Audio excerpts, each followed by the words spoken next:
Bonjour, alors je fais une petite vidéo pour tous mes groupes aujourd'hui.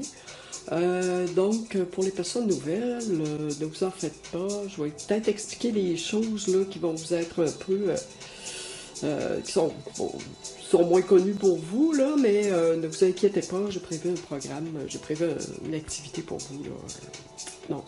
Alors, donc, je veux juste vous dire que j'ai respecter à peu près le programme. Je vais respecter à peu près le programme là, que j'ai inscrit là, pour la description de cours. Parce qu'on nous demande toujours très tôt à l'avance ce qu'on va donner comme cours pour la session qui vient.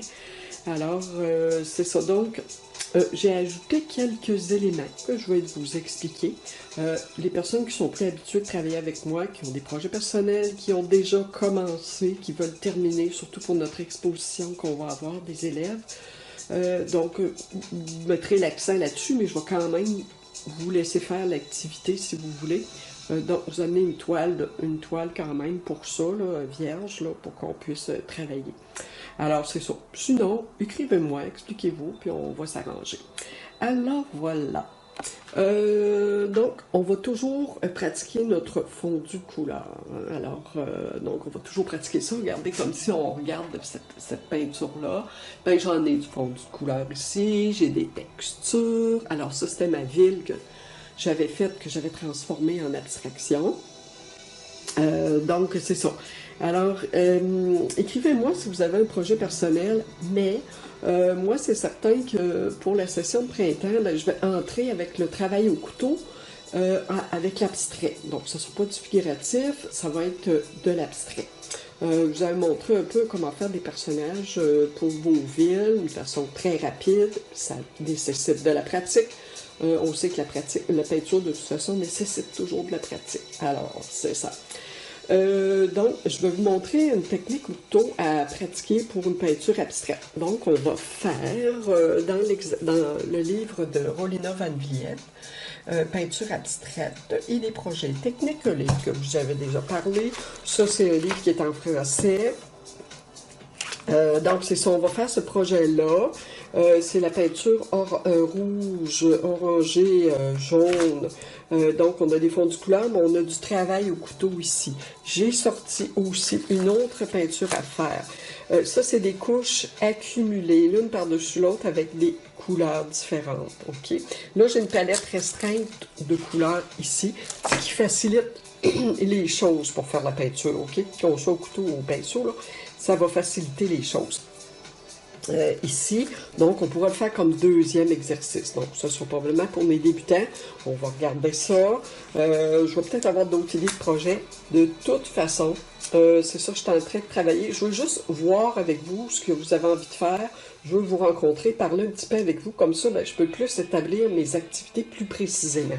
Mais en gros, ben, c'est certain qu'on travaille la texture avec moi, parce que moi, c'est ça mon cours. Un petit moment, excuse. OK.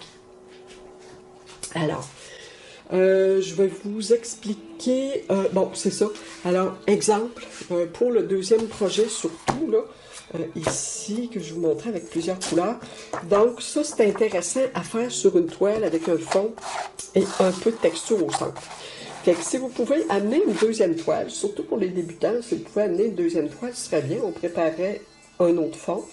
Sinon, moi, je vais m'arranger pour en avoir des 18 par 24 que je prends chez Dollarama. Je vais m'arranger pour en avoir un certain nombre dans ma voiture. Là, puis s'il y en a qui en veulent, ben, je vais pouvoir vous en vendre le même prix que Dollarama.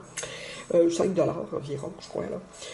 Alors, c'est ça. Donc, je vais vous montrer, OK, les produits qu'on va utiliser. OK. Moi, il y a plusieurs produits que je vais pouvoir vous fournir. Je vais aller acheter du composé à joint. Ça, je vais pouvoir vous en fournir si vous en avez besoin. Je sais qu'ils en ont déjà du médium de texture. Ben, prenez votre médium de texture. Moi, c'est juste pour dépanner, OK? Puis, pour ceux qui ne connaissent pas la texture, ils n'ont pas essayé de composer à joint, mais je vais en avoir. J'ai acheté des nouveaux produits. Bon, il y avait la glycérine dont je vous avais parlé. Bon, ça, c'était ma petite bouteille que je me suis faite. Ça n'en prend pas beaucoup. Je vais pouvoir vous en distribuer dans des petits pots si vous voulez l'essayer. Ça remplace, si vous voulez, le médium acrylique, OK? Qu'on paie souvent assez cher, chez Homer de Serre ou ailleurs. Donc la glycérine est moins dispendieuse. Et elle fait le même travail. Autrement dit, elle va étirer votre film de peinture, elle va donner de la souplesse à la peinture. Des fois, ça facilite le travail des fondus. OK? On va... Bon, j'ai du sable aussi. Donc, j'ai du sable, ça, je peux en fournir. J'ai commencé à essayer la poudre de craie. Je l'ai essayé sur... qu'on peut mélanger à la peinture. Là, je l'ai essayé sur carton. Ça fait des genres de petits grumeaux. C'est quand même assez intéressant. Cependant, je pense que je vais la tamiser parce qu'elle a tendance à faire un petit peu comme la farine, quand on n'a pas mélangé comme il faut notre pâte. Ça fait des petits points, des petits points blancs. Là. Alors, c'est ça. Je vais la tamiser. Je vais voir ce que ça va donner. Ma recette de texture avec du bicarbonate de soude. Ça, je vais m'arranger pour en avoir. Peut-être plus ça que du composé à joint. Je vais essayer d'avoir du composé à joint aussi, mais je ne sais pas si je vais avoir le temps d'aller chercher en fin de semaine. J'ai des cours toute la fin de semaine. Alors, c'est ça. Au moins, je vais avoir de la texture là, que je fais blanche. Donc, avec du bicarbonate de soude qui fonctionne très, très bien. Bon, la poudre de craie. Bon, c'est ça, j'en ai fait venir. J'en aurai un petit peu. Ici, j'ai des bandes de plâtre que j'ai fait venir sur Temu. Les bandes de plâtre, j'ai essayé. Je vais vous montrer les textures tantôt. J'ai aussi, bon, ça c'est ma petite recette, j'ai aussi du talc. Donc la poudre pour bébé, ça se mélange à la peinture, un peu comme la poudre de craie. Okay, c'est semblable. Là. On la mélange à la peinture, puis ça donne de la texture. Je vous avais demandé d'acheter un médium mat ou gloss ou brillant, donc un médium acrylique liquide. Donc ça, normalement, vous devriez en avoir avec vous si vous avez regardé la liste de matériel qu'il faut. Bon, ça c'est pour le matériel. Bon, pour les couleurs, ben, je vous ai donné les couleurs. J'ai toujours un petit peu de couleur du style Dollarama avec moi à l'école. Je pouvais amener ça. Des fois, ça peut dépanner si les couleurs vous n'avez pas. Mais essayez d'acheter l'ensemble de couleurs que j'ai conseillé sur ma liste de matériel. Sinon, achetez un ensemble de couleurs quelconque là, chez Homer de Serre. Puis ça va bien fonctionner. Il y a aussi chez Walmart, il y a moins de choses pour la peinture, mais il y a quand même les couleurs jaune, rouge, bleu, blanc, noir que vous pouvez acheter là. OK. Elle est moins dispendieuse. Et puis, c'est une acrylique très appréciable. C'est mon... je me souviens plus du nom, à un moment, je vais vous le donner. OK, donc la marque, l'acrylique, c'est Montmartre. Donc ça fonctionne aussi très bien. Alors voilà, je vais vous montrer quelques trucs aussi nouveaux là, que j'ai. OK, alors j'ai mis la main sur des pochoirs. Vous allez rire un peu de moi. Mais j'ai découvert même dans les livres d'art contemporain qu'il y avait des artistes qui se servaient de ça. Et là, c'est ça, surtout pour les débutants, mais même des fois pour tout le monde, là, juste pour un peu stimuler la créativité, parce que, à un moment donné, les formes, surtout quelqu'un qui commence en peinture, ne saura pas nécessairement quelle forme faire, quoi faire. Ce qui est important de savoir en peinture, c'est l'équilibre des masses dans la peinture, sur la surface. L'équilibre des masses, je veux dire, des masses plus grosses, des masses plus petites, des masses moyennes, une profondeur dans la toile. Donc, c'est des éléments qui vont faire en sorte que la peinture va être intéressante. Par exemple, sur cette toile-là, ben, ce que j'ai, c'est que j'ai une espèce de profondeur ici qui se dégage. J'ai des lignes, j'ai des espèces de formes plus ou moins carrées, rectangulaires. J'ai l'application de la couleur ici, une plage de repos qui est pas trop, qui bouge pas trop, il y a moins d'action, mais il se passe quelque chose quand même. Ici, il y a plus d'action. Alors, il y a une espèce d'équilibre de masse qui se fait, qu'il faut respecter quand on fait de la peinture. Ça, je vais l'expliquer à mesure. J'ai le livre de Horskens ici. OK, ce livre-là, qui est très intéressant, Anita Horskens, je vais vous expliquer en passant par son livre de composition. Et puis, on va essayer peut-être de faire des essais de type de composition qu'elle fait. Dans ça. Ici, elle parle de stencils aussi. Hein. Il y a des stencils qu'on peut fabriquer soi-même. Moi, souvent, c'est ça, je montrais aux élèves, ben, on peut les faire soi-même. C'est sûr qu'on a moins de variété de formes, mais on peut quand même les faire soi-même. Alors, c'est intéressant. Donc, je vais vous en reparler de ce livre-là. On va essayer de suivre un peu. Je vous ai déjà parlé aux groupes là, qui sont déjà avec moi, là, aux élèves qui sont déjà avec moi, mais je vais en parler encore. parce qu'on approfondit. Hein? On approfondit, quand on achète des livres, c'est certain qu'on ne voit pas tout d'un coup ce qu'il y a dans le livre. Là. On va approfondir les notions et on va s'en servir au fur et à mesure. Les livres sont c'est des comment je pourrais vous dire, c'est un répertoire de références, ok? C'est ça, on garde ça à vie. Bon, ok, alors, là, donc les pochoirs.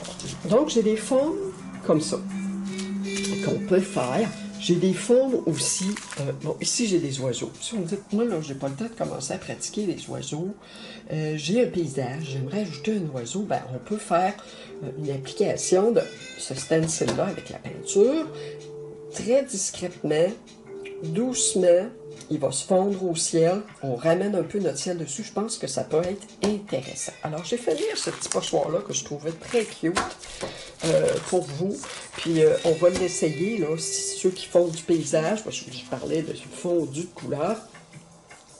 Alors, je vais vous faire travailler le paysage aussi ce printemps. On va regarder ça. Comme je vous dis, s'il y en a qui ont d'autres projets, vous me dites, ça peut être complètement d'autres choses, il n'y a pas de problème. Je vais vous suivre là-dedans. Parce que je fais du suivi personnalisé un peu de toute façon au travers de tout le monde, là. Surtout que les élèves sont plus autonomes. Là. Bon, alors, j'ai des pochoirs qui peuvent ressembler à ça. Donc, c'est quand même intéressant. OK? J'en ai qui ont des espèces de formes comme ça. OK, c'est intéressant. On peut faire des parties de forme. On peut faire ça dans le fond de la toile, pour un fond de toile. J'ai des plus gros pochoirs ici, des genres de grosses feuilles, végétation. Il y a des fleurs aussi. J'ai d'autres formes aussi qui s'apparentent à des visages, qui sont carrément des visages. Je travaille sur des modèles, des patrons de formes humaines que je vais agrandir à partir de ces pochoirs-là. Je vais essayer de faire quelque chose pour faciliter la tâche et en même temps générer de l'exploration pour vous. Alors, partir de formes simples ou déjà faites et puis intégrer ça à votre manière avec d'autres éléments, des éléments plus subtils, plus personnalisés. OK? Alors, aujourd'hui, je résume. Hein? Je vais juste vous mettre l'eau à la bouche. Bon, ici, ça, c'est des papiers. Donc, un petit moment. OK, je continue. Alors, ça, c'est des papiers que j'ai fait venir aussi sur Temu. Ils ont toutes sortes de papiers très particuliers. J'en attends d'autres. Papier de riz, des choses comme ça. Donc, ça, c'est un papier léger teinté. Vraiment extraordinaire. Moi, j'adore ça. Pour faire des collages, c'est très intéressant. Et puis, j'ai toutes sortes de papiers ici à motifs plus ou moins vieillis. C'est très intéressant aussi pour des collages. Alors voilà, fait que ça je peux vous en fournir, ben, c'est certain que je vais vous les vendre là, petit prix, parce que moi je paye ça pas, c'est pas cher, là, okay, ces choses-là, là, donc je vais vous faire des prix. Au niveau des stencils, c'est sûr que j'en ai moins à vendre, là, mais je vais vous montrer le lien si vous voulez vous en faire venir, ou si vous voulez je peux vous en faire venir. Puis vous me le payez après. OK, il n'y a pas de problème, on peut se partager le stock. Alors, j'ai d'autres pochoirs aussi. Regardez-moi ça, c'est intéressant. Dans l'abstrait. J'en ai d'autres, toutes sortes de formes. Ici, très intéressant aussi. Bon, c'est ça. C'est très généreux là, comme variété. Là, vous allez voir, là, beaucoup de choses. Bon, ce à quoi je vais en venir avec ces pochoirs-là, c'est que j'ai découvert. Ouais, avant, ça fait longtemps que j'ai ce livre-là. Okay, c'est un livre sur acrylique, painting medium et méthode. Donc, c'est en anglais, mais c'est très intéressant. Ici, les stencils. Stenciling. J'ai toujours passé tout droit sur ces sections-là. Et maintenant, aujourd'hui, ben, je m'arrête parce que j'explore. Alors, voilà. Ici, croyez-le ou non, c'est une superposition de plusieurs formes de stencil. Là, on voit pas très bien. Si on voyait la peinture en vrai, je ne sais pas si vous voyez, là, mais on voit que la matière est soulevée. Donc, le stencil sert à faire des marques. Des marques qu'on peut faire avec le gel, le medium gel. Donc, on met notre stencil sur la toile et on prend notre entoir et on va étaler du gel, admettons, gel acrylique ou du médium de texture là-dessus. OK. on enlève le stencil, ça peut être de la peinture acrylique aussi, là, et on le laisse sécher. On accumule, on en met un peu partout. Ici, on a le 2/3 de la toile qui est remplie. Donc, ça respecte quand même une composition qui est équilibrée. 1/3, 2/3. Donc, le 2/3 de la toile avec des stencils. Les couleurs sont très sobres. On reste dans les gris noirs. Et c'est ça. Donc, la matière est soulevée. Donc, c'est assez subtil comme œuvre. Voilà. Mais, je veux dire, c'est un style, là. C'est sûr que vous pouvez faire un sujet. Ça peut être... Vous pouvez faire un sujet sur une peinture, mais en fond, sur une partie du fond, vous pouvez utiliser des stencils. Ce qui peut être intéressant. Je vais juste regarder si j'ai...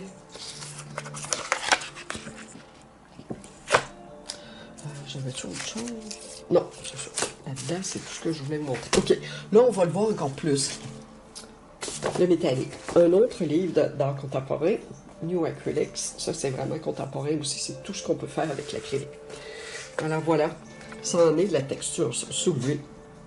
OK. Donc, il peut y avoir eu l'utilisation de stencils ou même, eux, je pense qu'ils utilisent des... Ils vont, donc, dans les... quincailleries, ils s'en vont voir dans les instruments pour la cuisine, les instruments troués, puis ils vont s'en servir pour faire des motifs à l'acrylique. Une fois que c'est durci, l'acrylique, c'est comme du plastique, c'est très très dur. J'en ai aussi, stencil aussi. Ça peut être des exemples, montrer, c'est sûr. Donc, on appelle ça de l'embossement, l'embossage en français. En anglais, c'est embossing. Donc, si vous voyez ça quelque part en anglais, embossing, vous allez savoir c'est quoi. Bon, ça, c'est des stencils aussi. Donc, ça peut être un stencil d'un oiseau, mais on va le peindre. OK? Donc, il y a une couche de peinture colorée en dessous. On voit ici là, des petits points, donc c'est soulevé. Donc, il y a eu du stencil là, en dessous de ça. Stencil, les formes rondes. Ici, les cercles. Voilà. Donc, c'est quelques exemples. Après ça, je vais vous montrer mes toiles. Bon, parlant de stencil, j'ai fait un exemple avec les stencils que j'ai achetés. Je ne sais plus lequel c'était. Je pense que c'était celui-là. Donc, je l'ai mis sur ma toile et j'ai étendu la texture. Là, c'est sûr que c'est blanc sur blanc. On ne voit pas très bien, mais on voit un peu que c'est soulevé la matière. Donc, c'est dur, dur, dur. OK? J'en ai mis là, j'en ai mis un peu là. Et j'en ai mis un petit peu ici. Donc, si je fais rentrer de la couleur là-dessus, je vais travailler au pinceau, au couteau, ça devient intéressant. Voilà pour celui-là. D'autres effets, ici. Bon, c'est ça. Un instrument que j'ai acheté. Bon, j'avais déjà, mais celui-là est plus efficace. Un petit moment, je vais vous le montrer. OK, alors le voici l'instrument. Donc, vous voyez, il y a des petites dents.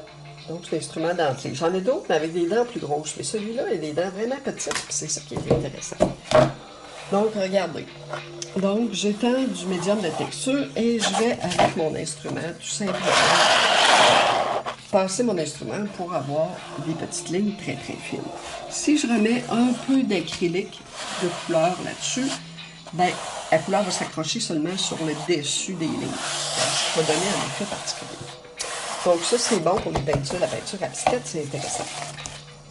En parlant de texture, il y a aussi le papier de choix. Bon, là, je suis en train de faire un exercice dans le livre de Hoskins, dans le livre vert que je vous ai montré tantôt. Donc ça, c'est une application de pinceau, de papier de choix que j'ai faite. J'en ai mis beaucoup partout sur ma toile. Donc, je fais une expérience. Donc, avec le fond, c'est sûr que ça va me donner un effet particulier. Je vais juste regarder. Je l'avais ici. Je l'avais mis de côté. Elle aussi utilise des stencils. Ah ben, je vais montrer tantôt. Bon. OK, alors, pour le papier de soie. Voilà. Il y a un fond de papier de soie ici. Alors ça, je vais faire l'exercice. Donc, on utilise les couleurs magenta, jaune, bleu. Je pense que ça va être intéressant. Alors voilà, c'est une application qu'on fait couleur avant, avec la texture en dessous, la couleur, et par la suite, on rajoute le blanc dessus. Et on fait des marques.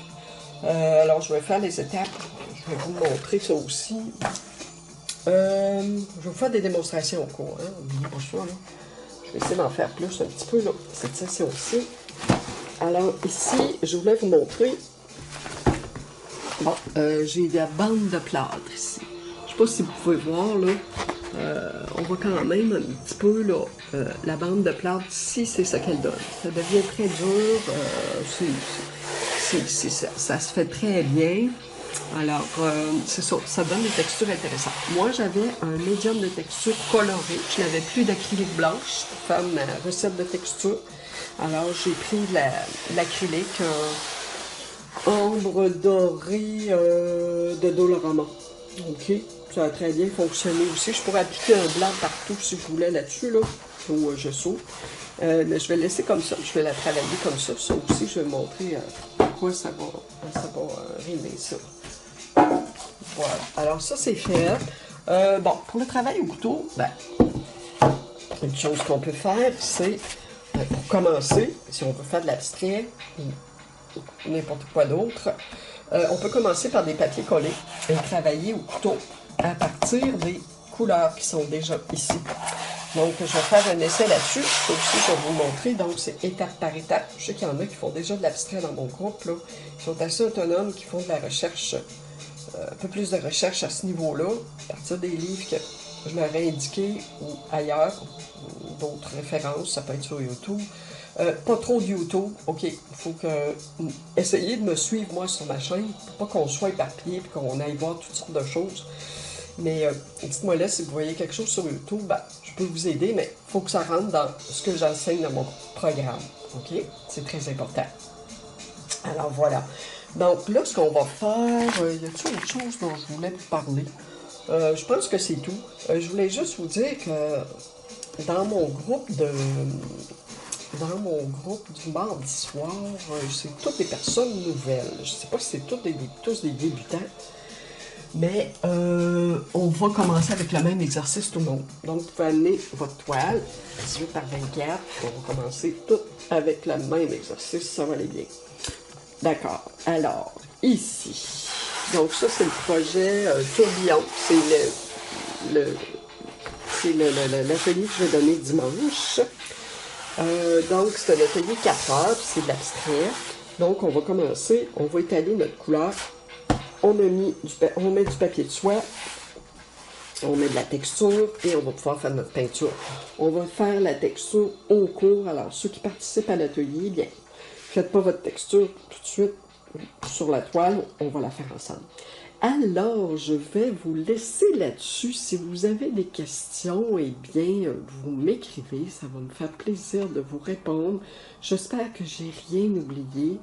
Donc, ne vous gênez pas pour m'écrire au sujet de vos projets. Moi, je vais vous faire des propositions. Je vais faire des petites démos au couteau. Donc, le travail au couteau est à privilégier pour commencer notre session.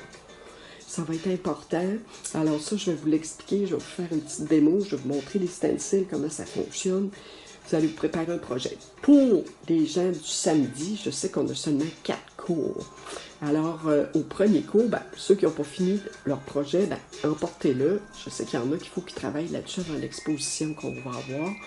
Et puis, vous pouvez amener une toile de plus. Donc, si votre projet, il y a besoin de séchage, bien, vous allez avoir une autre toile pour travailler. OK? Alors, on va se donner rendez-vous à mes cours et je vous souhaite un bon week-end et on va se retrouver la semaine prochaine. Pour les gens du samedi, ben, je vous vois samedi en fin de semaine. Merci!